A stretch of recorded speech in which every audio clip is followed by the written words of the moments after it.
Antes de qualquer palavra sobre a Revolução Francesa, é necessário conhecer um pouco do contexto da França pré-revolucionária.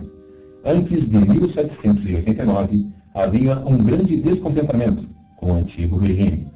O povo ansiava por condições de vida melhores e a burguesia por participação política e liberdade para o seu trabalho. O intuito desta apresentação é dar um panorama das mudanças ocorridas no campo da educação após a Revolução Francesa. E para entender o que virá, é preciso expor as ideias básicas do iluminismo, que é a busca da razão. O homem deveria ser o centro dos acontecimentos e deveria buscar respostas fora da religião e do misticismo. Enquanto o ideal de liberdade conduzia o povo francês entre as barricadas da Revolução e a sombra terrível da Bastilha, rompeu nas assembleias, nas ruas e na boca um novo ideal de homem, sintetizado nas palavras igualdade, liberdade e fraternidade, em busca da república e da morte da monarquia.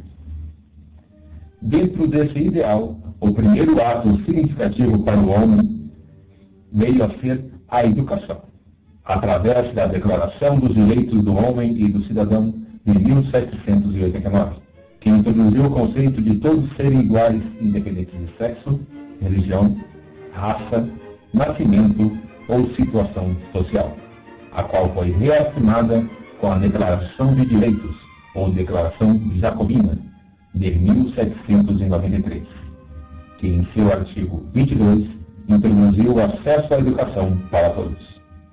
Havia um rompimento almejado pelos revolucionários, rejeição da velha ordem, e na educação, isso significava o rompimento com o ideal religioso da educação. Foi o primeiro momento histórico em que se viu os primeiros passos para a ideia de uma instituição escolar laica e pública. No turbilhão da Revolução Francesa, havia um pensador mais voltado para pensar a questão moral e a educação. Esse visionário era Marie-Jeanne Antonin Nicolas de Caridad, Marquês de Condorcet. Segundo ele, o homem teria naturalmente dentro de si a incapacidade de suportar a injustiça. Entretanto, essa característica só se poderia manter no homem não corrompido pelos preceitos do seu meio social. A forma de manter esse homem no estado original, de não aceitação da injustiça, seria educá-lo, fortalecendo assim sua formação moral. Condorcet foi eleito deputado da Assembleia Legislativa Francesa em 1792, quando apresentou o Plano de Educação Pública. Ele foi um ativo participante na criação da Enciclopédia dos Pensadores Ilustrados e, através dele, sustentou uma obra na ideia da natureza do progresso, a qual o progresso significa um contínuo e indefinido andar do homem atrás da última perfeição e essencial. E nesse conceito se encontra a raiz do que vai ser o pensamento político educacional moderno e contemporâneo, pois acredita no progresso através da instrução.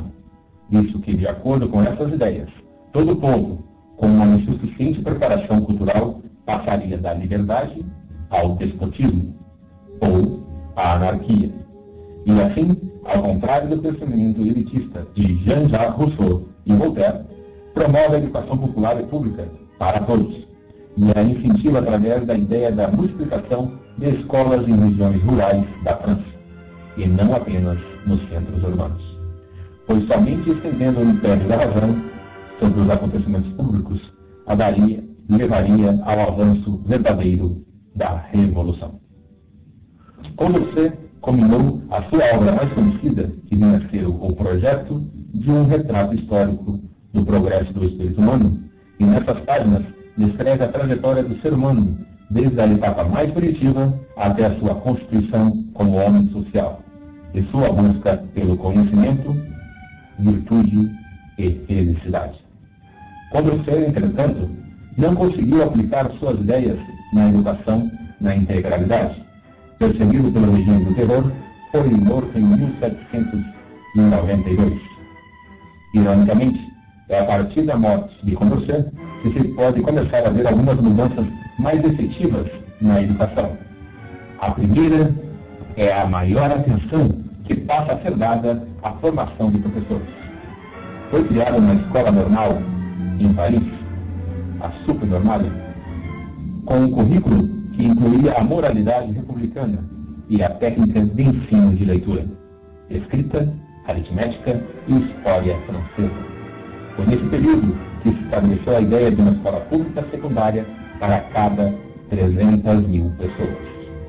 Napoleão ascendeu ao poder com a ideia de fazer da França a maior nação da Europa, e isso passava pela educação. Seu período de governo trouxe um acordo com o Papa, permitindo que a Igreja voltasse a ter suas escolas. Disse que um dos ideários da Revolução era o rompimento com essa educação fornecida pelas ordens religiosas. Essas escolas poderiam inclusive educar as meninas. Entretanto, a educação não deveria ser a mesma para os dois gêneros. A educação delas seria voltada às habilidades domésticas e à religião. A reforma de Napoleão incluía uma escola básica, que poderia ser em parte deixada nas mãos da Igreja, uma vez que essa escola somente ia fornecer os rudimentos dos conhecimentos necessários.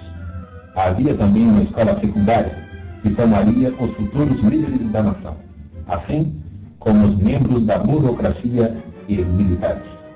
Era nesse nível que recebia especial atenção de Napoleão. As escolas secundárias eram controladas pelo Estado, independentemente de serem privadas ou pertencerem às ordens religiosas. Seus alunos tinham entre 10 e 16 anos.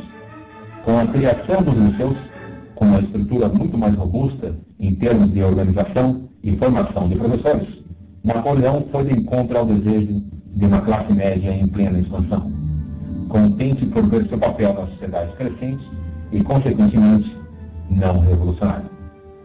Entre 1806 e 1808, Napoleão criou a Universidade Imperial, que era uma corporação estatal de docência, destinada a manter exclusivamente pública a educação secundária e superior. Este novo sistema imprimiu uma rígida divisão das atividades, uma compartimentalização nas faculdades e uma total subordinação dos professores às regras do Estado. Pela primeira vez, de fato, o Estado tinha todo o controle sobre a educação. Estava alcançada a ideia da Revolução, de estabelecer uma educação pública e laica para todos.